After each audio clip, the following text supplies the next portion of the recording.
Cela fait maintenant plus d'1 an que Bernard Tapie est décédé des suites d'un cancer qui s'était généralisé. L'homme d'affaires a entre autres laissé derrière lui son fils, Stéphane Tapie. Ce samedi 14 janvier, ce dernier était invité sur le plateau de Quelle Époque, afin de parler de son livre, qui rend hommage à son père bien-aimé. Stéphane Tapie n'a pas manqué de se confier et, plus précisément, de raconter une anecdote qui implique Brigitte Macron lors des derniers instants de l'ancien député français. Celle-ci a en effet dû être contrainte par Stéphane Tapie de mentir à son père, mais pour la bonne cause. Après cela, la première dame lui est restée très fidèle. Le fils de Bernard Tapie a commencé par contextualiser son récit, les antidouleurs lui permettaient de se calmer normalement et de le laisser manger. Sauf qu'il arrivait à un moment donné où il ne mangeait plus, ne buvait plus, il était en déshydratation totale donc on le ramenait à l'hôpital, a-t-il livré. Stéphane Tapie. Ils se sont beaucoup vus après l'invité de Léa Salamé, qui avait l'habitude de co-présenter avec Laurent Ruquier, a alors continué son anecdote, son oncologue m'appelle, il me dit viens, ok.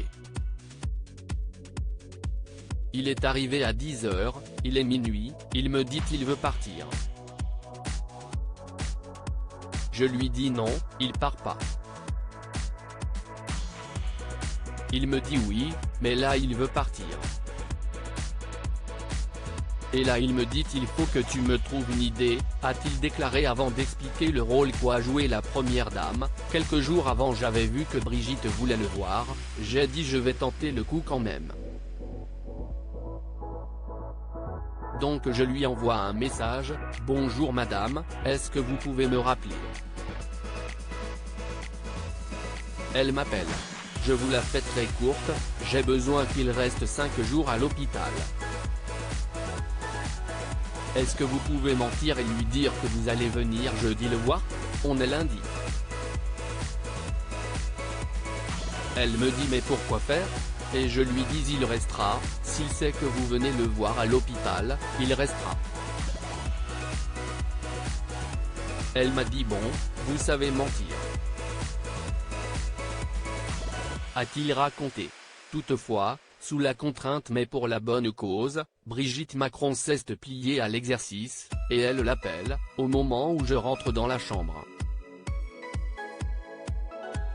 Il me dit regarde qui m'appelle. Là d'un coup, savoir, oui madame. Très bien. Je vous attends jeudi. Elle raccroche, et là mon téléphone ressonne d'un coup. Et là il dit CIST qui? CIST personne, je pars, et en fait c'était Brigitte qui me dit CIST bon, ça a marché mais je ne le ferai plus jamais.